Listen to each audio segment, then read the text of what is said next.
Halo teman-teman semua, kami dari kelompok 3 PBL Radiografi akan mempresentasikan kasus kami yaitu gastrointestinal. Selamat menyaksikan.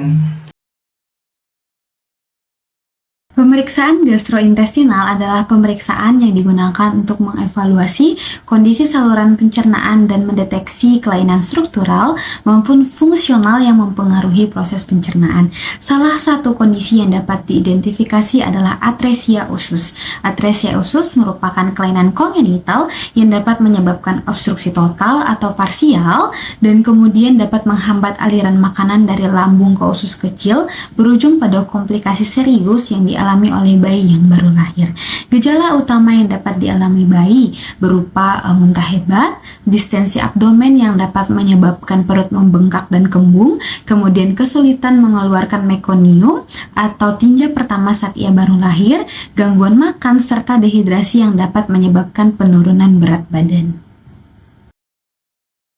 Kasus merupakan seorang bayi laki-laki yang lahir prematur pada usia kehamilan 34 minggu melalui operasi sesar. Operasi sesar dilakukan karena ditemukan polihidramnium pada ibu melalui USG. Keluhan utama sebelum dilakukannya pemeriksaan adalah muntah non-bilious berulang setelah menyusu. Tidak ada riwayat TORS, tidak ada riwayat diabetes gestasional pada kehamilan, dan juga tidak ada riwayat kelainan kongenital ataupun penyakit genetik lainnya pada keluarga.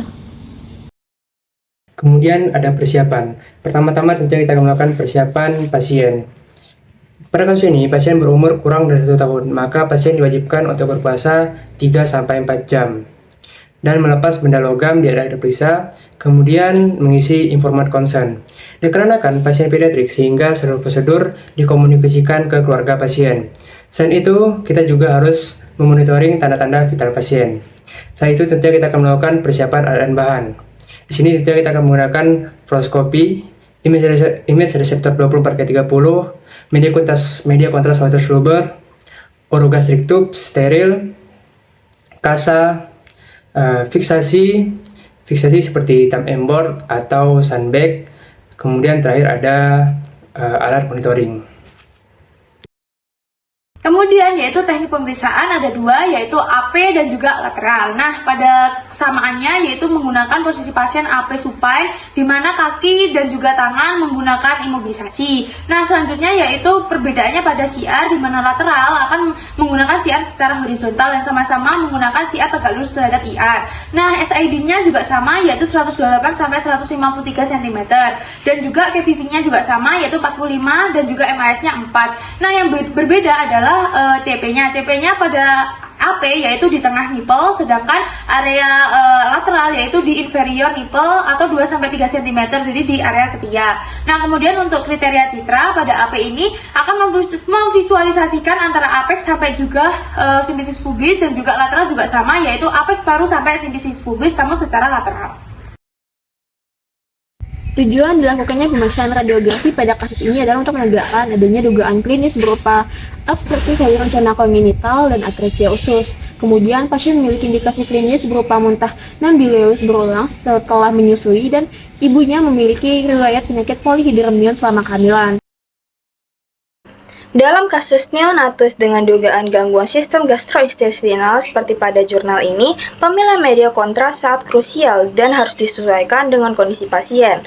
Nah, meskipun pada jurnal ini tidak menyebutkan secara spesifik jenis kontras yang digunakan, namun secara klinis media kontras larut air atau water soluble sangat dianjurkan. Kenapa demikian? Karena kontras seperti barium sulfat bersifat tidak larut dan dapat menimbulkan komplikasi serius bila bocor ke rongga peritoneum.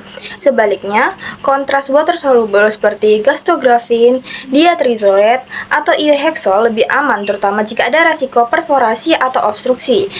Pemberiannya dilakukan lewat orogastric tube atau OGT dengan dosis yang disesuaikan berat badan dari pasien, sekitar 1-2 ml per kilogram. Pada citra abdomen polos menunjukkan pembesaran lambung dan dilatasi, serta gas terlihat di bagian kiri atas abdomen.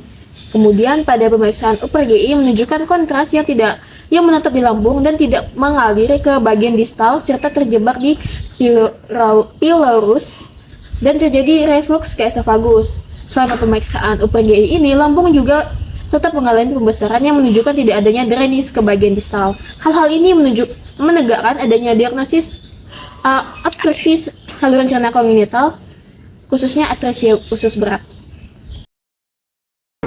Oke, di sini saya akan menjelaskan kesimpulan dari materi ini, yaitu pemeriksaan gastrointestinal dilakukan untuk menilai adanya penyumbatan ataupun penyempitan pada saluran abnormal bayi yang terjadi di berbagai macam bagian seperti duodenum, usus halus, ataupun usus besar. Diagnosis ini dilakukan melalui pemeriksaan ronsen saat bayi lahir untuk memperlihatkan adanya tanda-tanda dilatasi pada lambung ataupun duodenum bayi.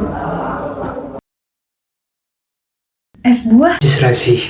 Cukup sekian dan terima kasih. Assalamualaikum warahmatullahi wabarakatuh.